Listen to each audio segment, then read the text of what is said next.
Windsor has stood through more than 40 reigns. Over 1,000 years, members of the royal family have been born, wed, and buried here. No monarch has been more devoted to the castle than the Queen. Windsor is the fixed point in her year. Just as the castle offers security and familiarity, so does Windsor's extraordinary calendar of events. From the sacred... Good luck to her. I hope she finishes second. We're racing. ...to the less sacred. For the first time, cameras have been allowed to follow all the Windsor seasons, the time-honoured public ceremonies. Sun beating on your head, sweating, really hard. Forecast snow. And the private family occasions. It's quite a large group, isn't it? We are a bit lost. Yes, we are a little bit lost. Beyond the tourist trail and the public gaze, the Windsor calendar also governs the lives of those who live and work here, the people who make it all happen. OK, come on, through the shop, we haven't got time. There you are. This is the place the House of Windsor calls home, and these are the rituals and events which form the framework of the royal year.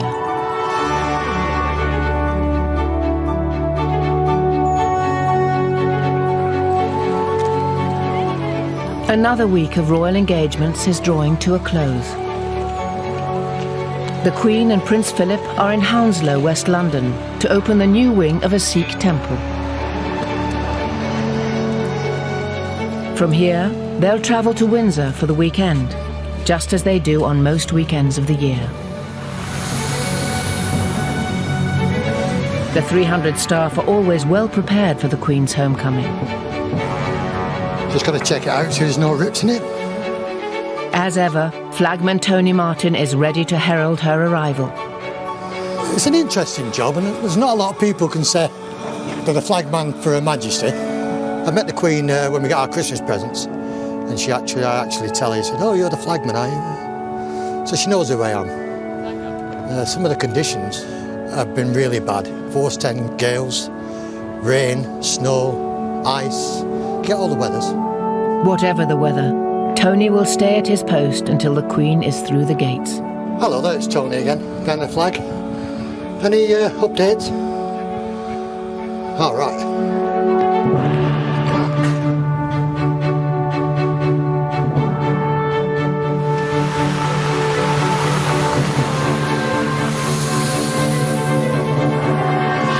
She's here now. This is, above all, a living castle, not a museum. Through childhood, war, and more than half a century on the throne, the Queen has always found Windsor to be a constant through changing times. That is why this is her favourite home.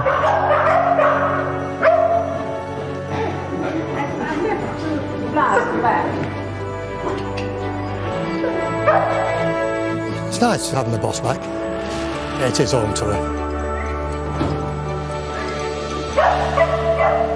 Every generation continues to have its own ideas about the place, not least Prince Philip.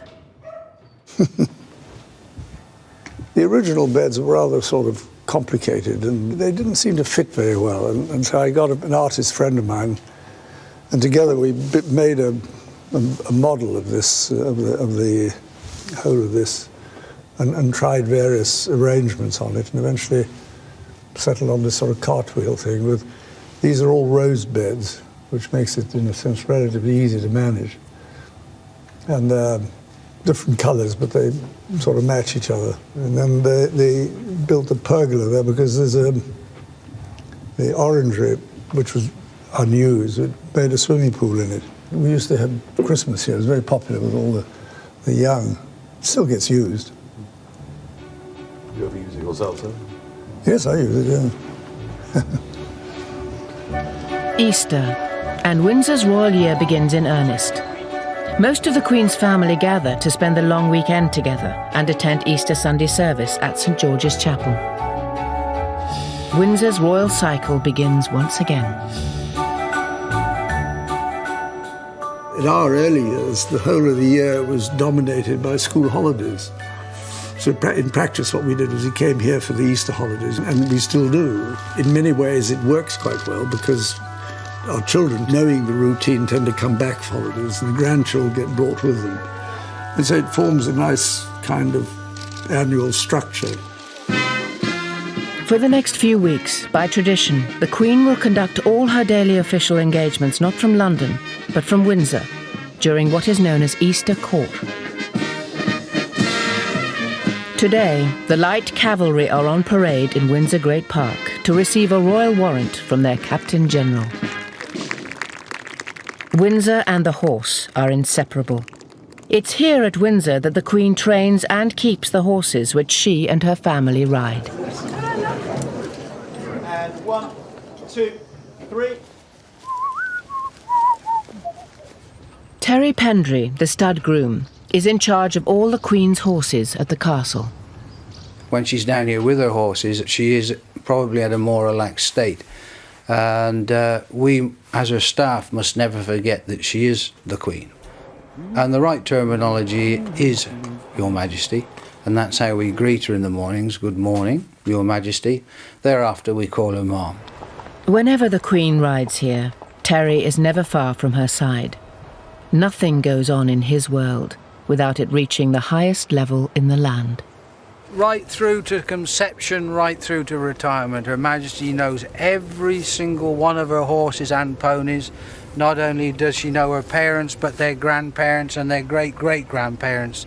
And she leaves no stone unturned. She names all her own horses and ponies herself and takes a great deal of interest in every single one of them.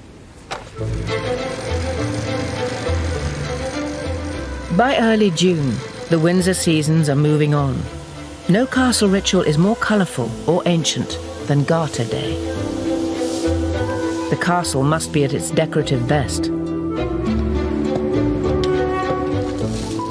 It was at Windsor in 1348 that Edward III appointed 24 of his most trusted supporters to be Knights of the Garter, so named after the blue ribbon which went with the honour.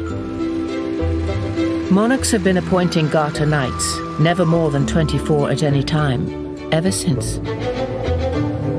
To this day, every knight or lady of the Garter in history is recorded by a coat of arms in Windsor's greatest chamber, St George's Hall. And every Garter Day, the Queen and her own 24 hand-picked knights will take part in a velvet-robed procession.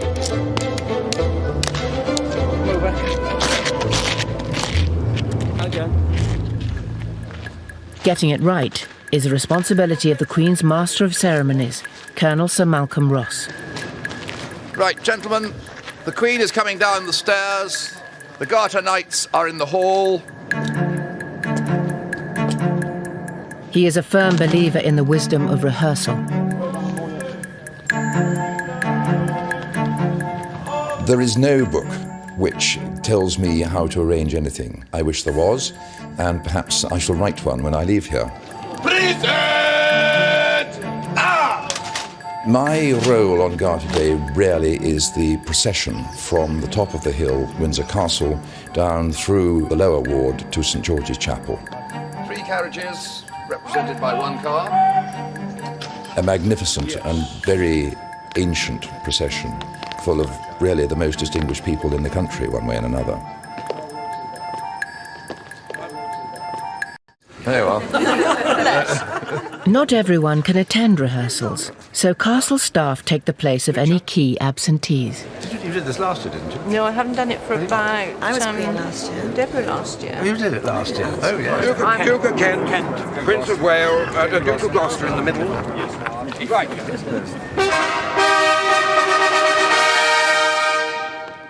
No role is more prized than being Queen for the day. This year, the honour goes to Chapter Secretary Letty Jones, soon to retire after 30 years' service. When you are singing the national anthem, if you don't by now know the second verse, then please learn it. So, Royal Family, you could move, please, away. You've gone back for tea now, Letty. Yes? So we've got the carriages that have come up. There'll be a number of black Daimlers. While Sir Malcolm must ensure that the Garter procession is faultless, Garrison Sergeant Major Billy Mott is responsible for those who will guard Keep it. going. Go into the engine court. We'll be in there in a minute. We've got something in the region of 30 officers and 340 men, and that's with all contingents that are involved in the Garter service. That's a large number of men that may well not be 100% clear of what's required. OK, come on, drill shot. We haven't got time. So I demand 100% from each and every one of them men, and that means I've got to start throwing some small grenades to get them toeing the line so that they know what they're doing. The Military Knights of Windsor are a collection of distinguished old soldiers who lend dignity and symbolism to events at St George's Chapel throughout the year. Their principal task has always been to pray for the monarch and the Garter Knights. You'll see as you go some fairly considerable beams. General Sir Michael Hobbs is the governor of the Military Knights. His army career began at Windsor.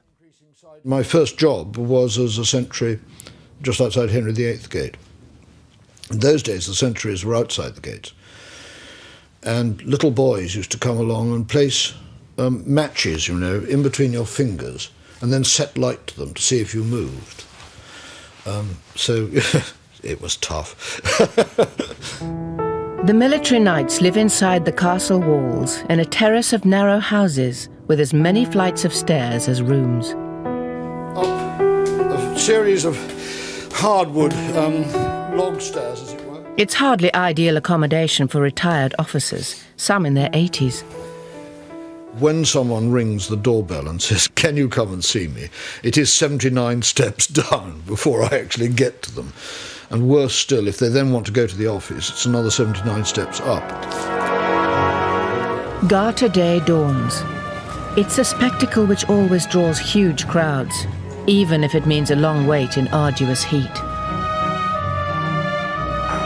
The household team, who move from royal residence to royal residence with the Queen, are preparing for the traditional Garter Day lunch in the Waterloo Chamber. We put the white wine, the red wine in all the tables with the water jugs, and the port, we put the port in every 2 stations. And the beers, we only put the beers on the Duke's table, right here, because it's only the Duke who's going to have one. Particular requirements are anticipated. Beer, not wine, for the Duke of Edinburgh. Olive oil rather than butter for Prince Charles. Equal care is taken with the flowers. Garter table, approximately about 19 displays are on that table, the little ones and the big ones. Garter's always the same time, so you really have to go with the flowers that are available. And as we're in the middle of, as I said, English summer flowers, that's the epitome of it. Afternoon, it's now striking 12 o'clock on the dot. The Order of the Garter is the senior British Order of Chivalry, and I suppose therefore is the senior Order of Chivalry in the world. You've lost your husband already. Where have you lost your husband? Good to see you. There he is, here he comes. The conqueror of Everest, Sir Edmund Hillary, ascends the grand staircase. Good morning, Sir Edmund. How are you?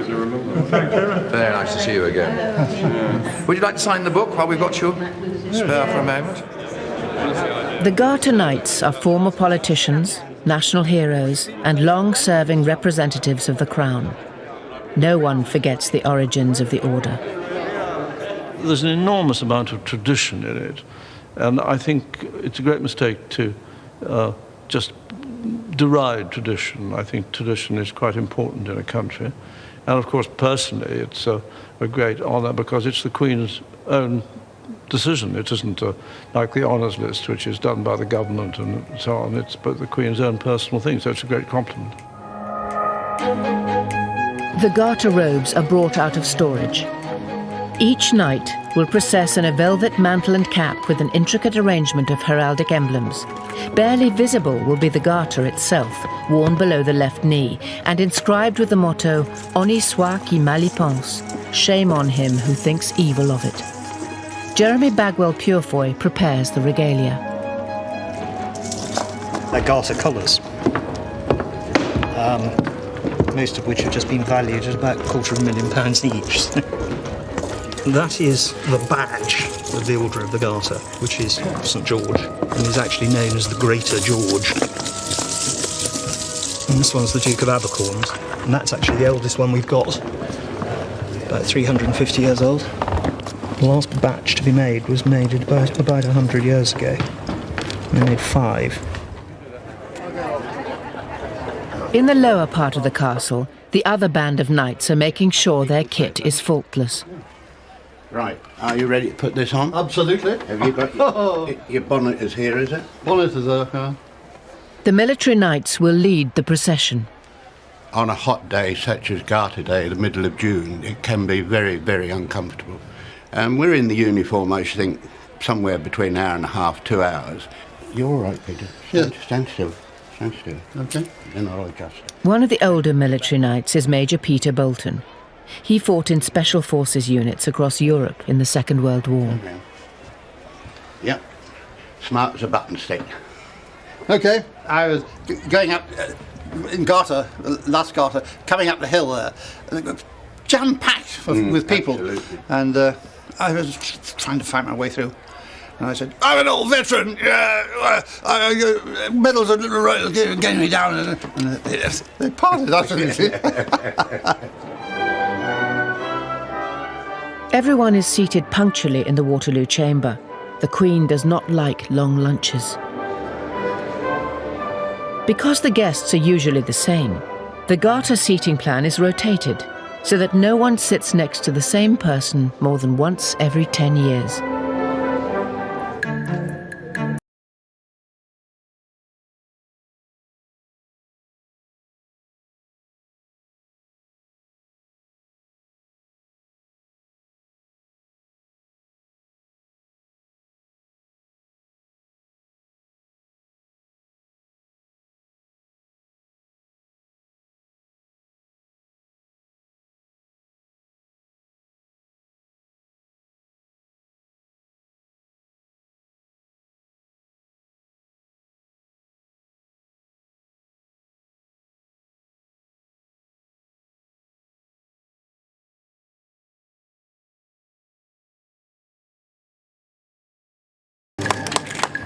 The 500 yards are taken at a slow pace, in deference not just to old age and the temperature, but the public's desire to get a good view of everything and everyone. Garter Day is not mere pageantry. It goes to the heart of the English identity. When he founded the Order of the Garter here, Edward III chose St George as its patron saint and renamed the chapel St George's. It was for this reason that St George went on to be adopted as patron saint of England, his red cross its flag. Windsor, Garter, England, St George, all bound up in this one occasion. Another ritual in the royal cycle has been observed. 6.5 centuries after its foundation, the Order of the Garter has been honoured for another year. It's a nice piece of pageantry, which I think a lot of people enjoy. It looks, I mean, rationally, it's lunatic, but I mean, in practice, everybody enjoys it, I think. In 1711, Queen Anne established racing on the heath at Ascot, a village on the other side of Windsor Great Park. Nearly 3 centuries on, the 5 days of Royal Ascot attract well over 300,000 people each year.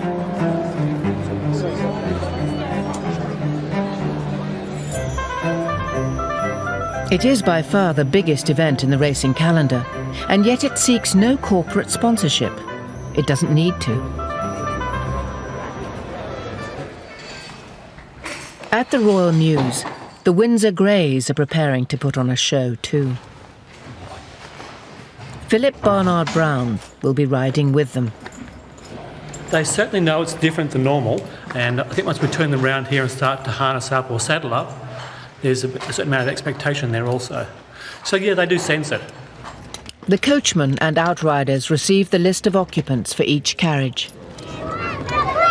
It's a local tradition for school children to come out to greet the Queen.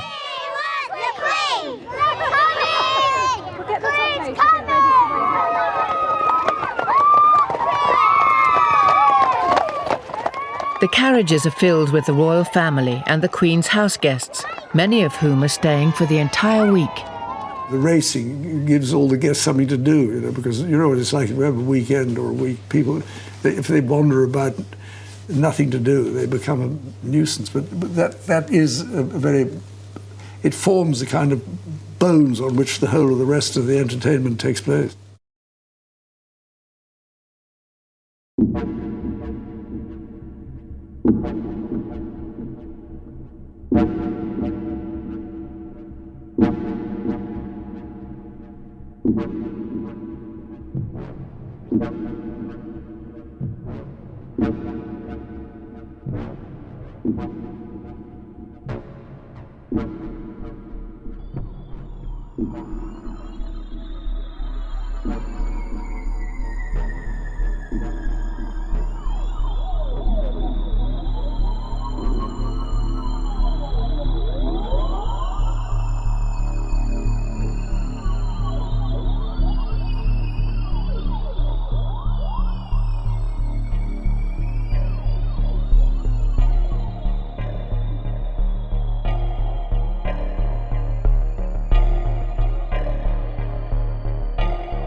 Now that the Queen is on the course, the day can really begin.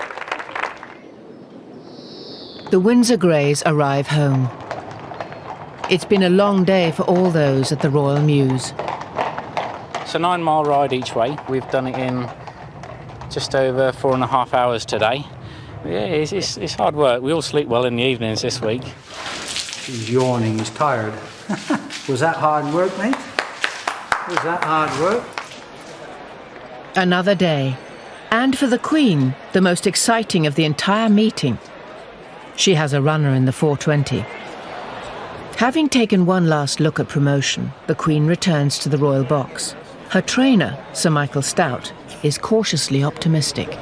You know, we feel he's got a good chance here. Our slight concern is the ground, but she's well aware of that. You know, the Queen is a breeder. She's got a wonderful database of all her families, and she knows the score. He won on sort of good to soft ground last time and really enjoyed it. Does it put you under any pressure? Do you feel a little more nervous than you would at any other race course? Well, we've done our best, and obviously it means so much, not just to her, but everyone else, that yes, it makes you a little bit more edgy, to be honest. Towards the turn now, and out in front is Tuning Fork on the inside of Yolandi. They're still falling in front of Red Fort, followed now by Promotion. Promotion on the outside moves up. Red Fort though has taken the lead. Red Fort has gone for home now. Promotion coming under pressure, followed by Blythe Knight, and further back is Bone Crusher, but Red Fort has skipped away. Second is Promotion. The gamble was foiled. Not quite the happy ending the crowd had hoped for. And how will Her Majesty have regarded that? I watched the race with her. Oh, totally realistic. She knew when they turned in we weren't going to win, but she was satisfied with the performance. Yeah. Duties! Turn! Stand! Easy! More sober rituals are being played out by the resident garrison who guard the Queen and her castle. By the left! Quick, march! For the next few weeks, it's the turn of the Irish Guards, recently returned from Iraq. I chose the Irish Guards because I come from Ireland and because I've had family in them. It's something that I wanted to do since I was 16 years old when I was at school, rowing on the river, and I had this idea that, I think the first thing was that I always thought you'd be fit if you stayed in the army. Captain Alex Cosby attended school just down the road from here, at Eton. Another local recruit from nearby Slough is Guardsman Mark Hanson. Left school, done nothing at school, like when I worked on Dad's fairground, like travelling all over the country. Fancy doing something better. The Guard itself is really very ceremonial. It's tradition. It's showing off the tradition of the army. It's a tourist attraction because everyone wants to see this thing that is famous. At the same time, we do have that function of protecting the monarch when she is in residence. It is a privilege and an honour to guard your monarch. Okay, sir? Yep. Frontline security is a police affair, but the guards do their bit too. Their 2-hour sentry shifts, known as stags, may be mind-numbing, but they're not without their perks. But when you're standing on sentry, women come up to you, they stand there and you look at them like that and you think, oh.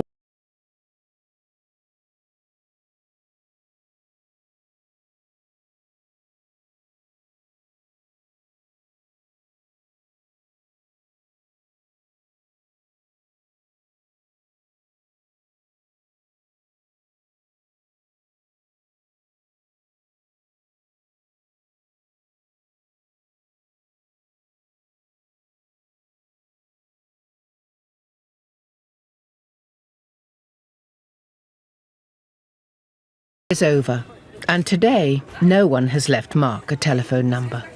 It just goes on and on and on. Your knees hurt, your feet hurt. It's all part of the job, like. Do you find it easy to keep a straight face, Mark? No. Of course I don't. What do you think about whilst you stood there? Think about the 3-week leave we got coming up. We go RB for 2 weeks. With August, the Windsor seasons move on, and the royal family depart for Balmoral. There is no holiday, though, for the Queen's Castle. The visitors are still pouring through. And out in the great park, there's a harvest to be gathered. The governor of the castle is Air Chief Marshal Sir Richard Johns. When the royal family are away, Sir Richard is king of the castle. The castle exists to do a number of important functions. It is a working castle. This was taken in July 2002, and this photograph shows the working population of the castle. There are something like 160 people who actually live day by day within the castle walls, and there is a great feeling of community spirit.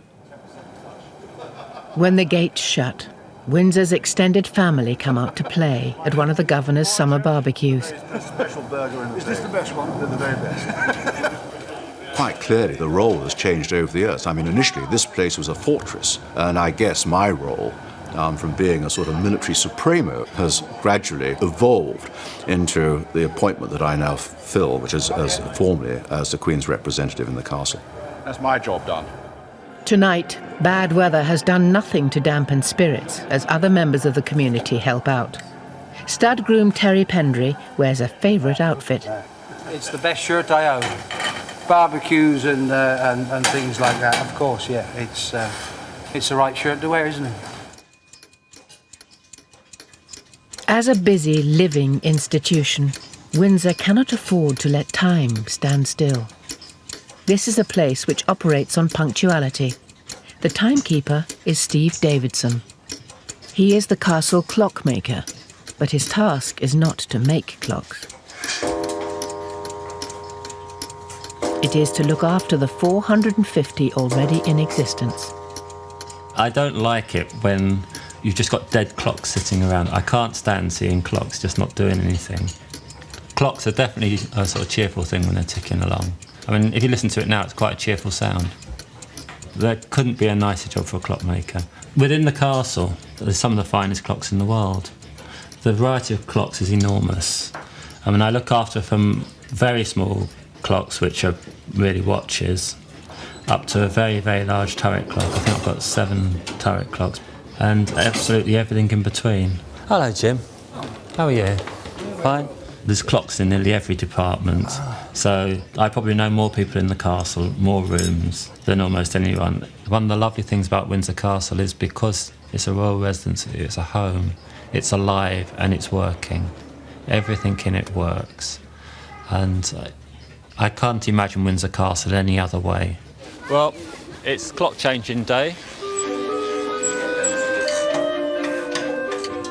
Autumn brings a monumental task. The clocks must go back an hour to mark the end of British summertime. Steve has to change every single one across the entire Windsor estate.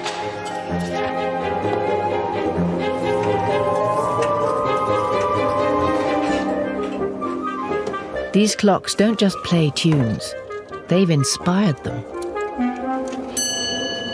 Inside here is a fantastic organ clock. It's made in 1734. Placed 10 pieces by Handel, 6 of them he arranged for the clock. We're now still in property services. We are a bit lost. Yes, we are a little bit lost. You memorise a route, you memorise a clock, but if you make one little mistake on that, then you're completely lost. Oh, that's an awful mess, that one. Look at the state of that. I can't always remember where this lot are. The Round Tower is the castle's inner sanctum, the last bastion in the event of a siege. This is the home to the Royal Archives, where successive monarchs have deposited their personal memories, their diaries, and their secrets. What arrives here today will be studied by historians long into the future. In the photographic department, curator Francis Diamond is preparing to start work on a gargantuan project. The 40,000 photographs belonging to the late Queen Mother have arrived and require cataloguing. Riding at Windsor is something that many generations of the royal family have enjoyed. And this one is called Royal Champion, and it shows the Queen Mother with her horses. During the war, the princesses and the King and Queen spent time at Windsor. And this album, it gives a very pleasant picture of how they spent some of their time. It was certainly a favourite place, I believe, for the Queen and Princess Margaret, because they'd spent such a lot of time here as children. And you see corgis, they had corgis in those days as well. And Princess Elizabeth indoors. During the war, the Queen even starred in her own pantomimes here. Here is the programme of Aladdin, which was performed in 1943 in the Waterloo Chamber. This comes from the Royal Archives, this document. And you can see that the part of Aladdin was taken by Princess Elizabeth, and the Princess Roxana was Princess Margaret. Here's Princess Elizabeth and Princess Margaret in costume. Royal children for a long time have taken part in little scenes and plays and tableaux. Queen Victoria's children did this. I believe George III's children did too, actually. And I think acting was quite a popular pastime. In fact, when you think about it, it's quite good for a royal child to be trained to wear their best clothes, smart clothes, and to appear in front of a crowd of people. It might help them in later life. Steve's timekeeping odyssey has taken him out to Prince Consort Farm. Cows must be milked on time, even if their clock has not changed since the days of Prince Albert. So to get this on time, we've got to go through full 23 hours. It now thinks it's 9 o'clock in the morning.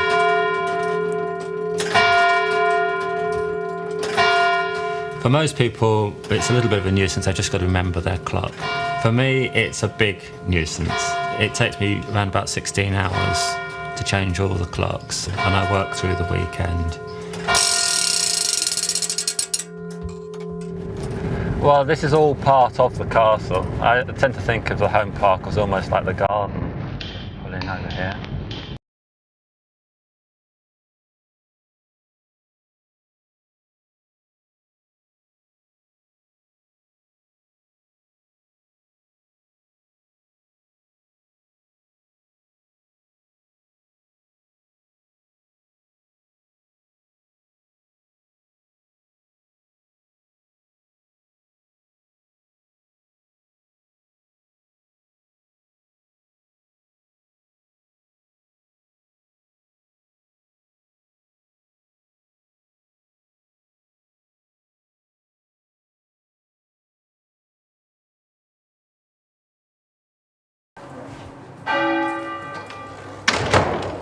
OK, Nathalie, thank you very much. Like clockwork, the public parts of the castle are closed at 5. Steve is still trying to turn back time as darkness falls. This is one of my favourite parts of the castle. All the clocks in the kitchens are left purposely 5 minutes fast. The punctuality in the royal household is important. When you've got, especially if you've got, say, a state visit or you have major functions going on, everything has to work like clockwork. And it's quite difficult when you're relying on clocks which are 200-300 years old.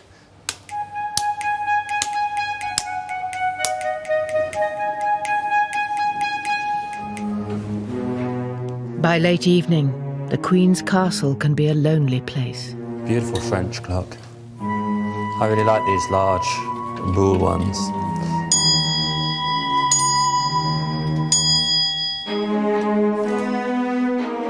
On one occasion here, I couldn't find the light switches, and I could definitely hear footsteps.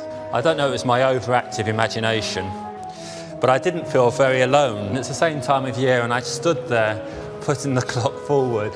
They look like light switches. I usually do this part of the castle in daylight.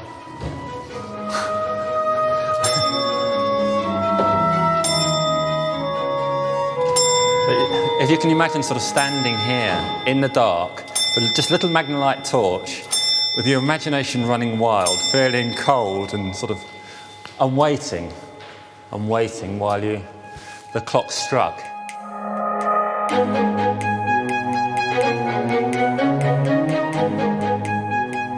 I normally work through, when I'm doing this, I normally work through to about 11:30. Aha, the light. There you are, the great clock. This is the main turret clock for the quadrangle.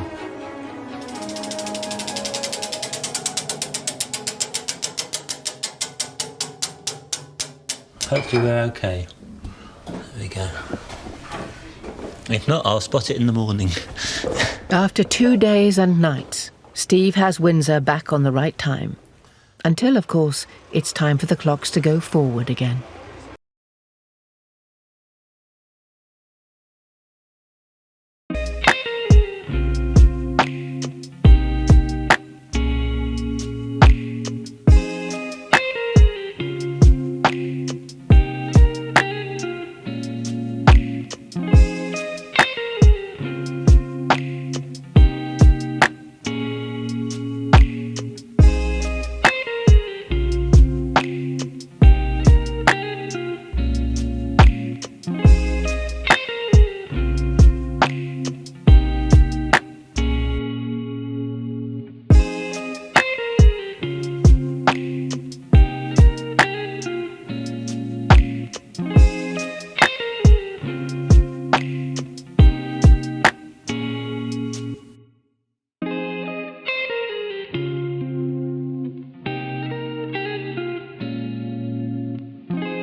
Autumn dawn.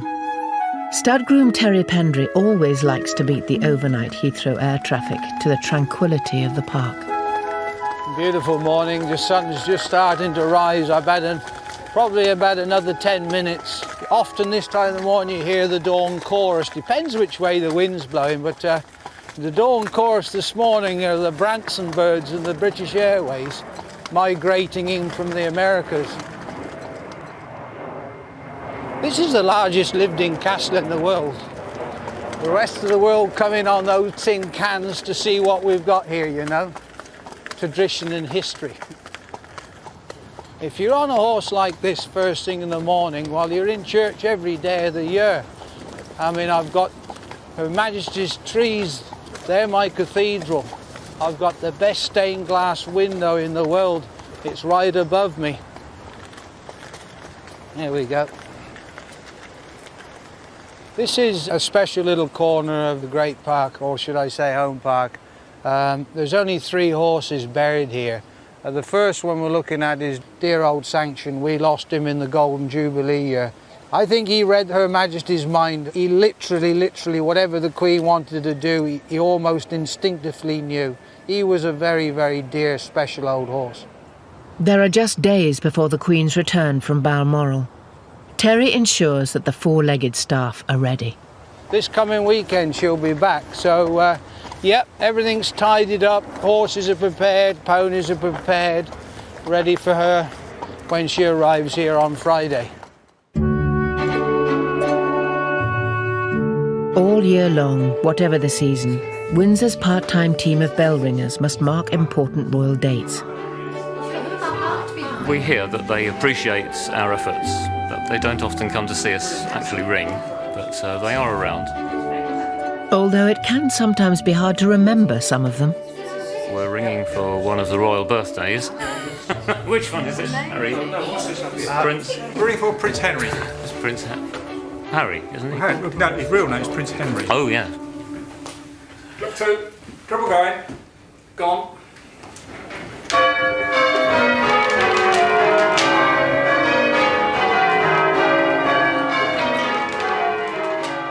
This year, though, the Queen's autumn return is overshadowed by a death in the family.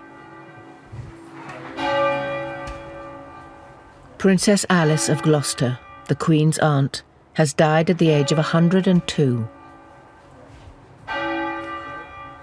She was the longest living member of the family in history. Windsor Castle Guard. On the eve of her burial, she returns to the family fold.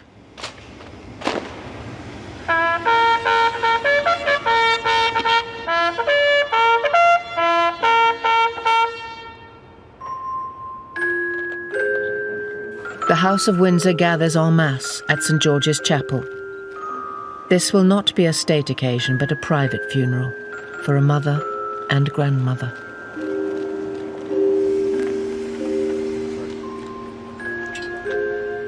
She was a favourite aunt of the Queen.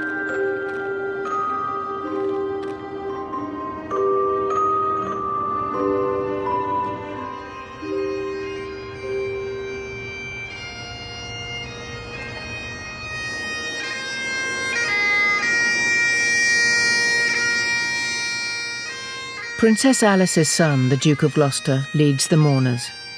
A bearer party from the King's own Scottish borderers carry their former Colonel-in-Chief.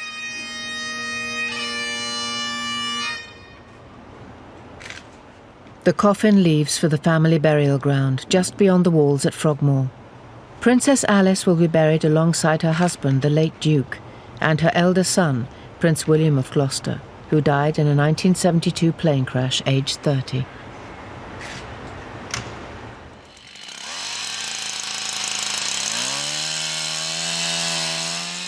December in the Great Park. It is time to gather the great Christmas tree. This one will take pride of place in the state apartments.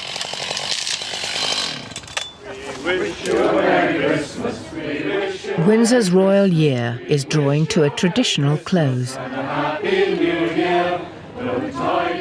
The more tuneful castle staff are out in force. We wish you a Merry Christmas and a Happy New Year. If you'd like to sort of come in from that end and just file all the way down, we can keep you dry. Well done. The carol singers know just what to sing as they arrive at the stables to greet the Queen's horses.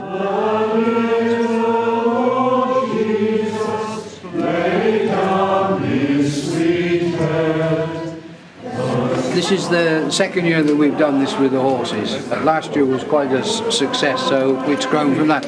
I actually think they enjoy it. They love company. Jesus, asleep in the hay.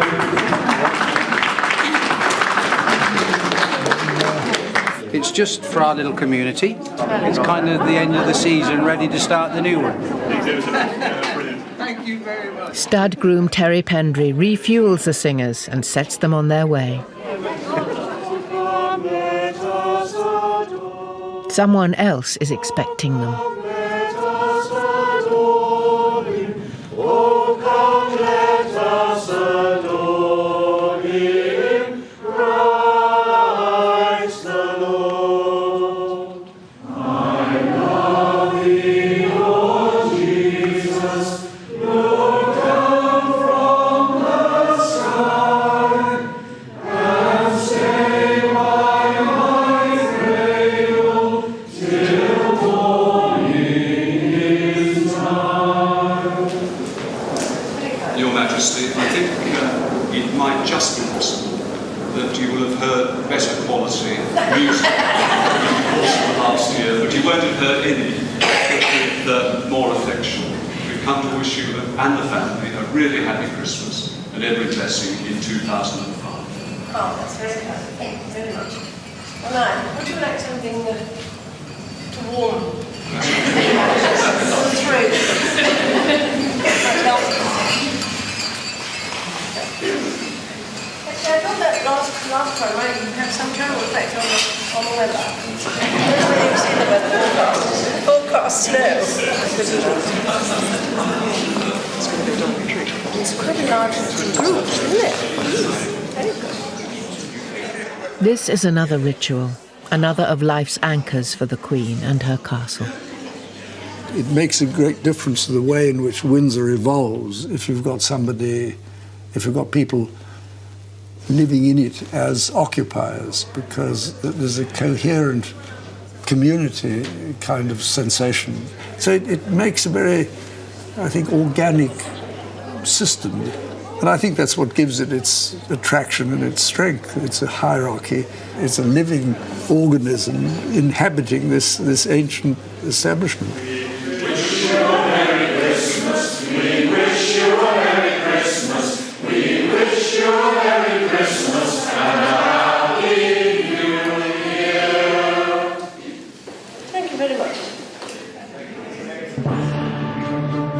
Whatever surprises the new year brings, Windsor will always be here for the monarch who has loved it more than anyone.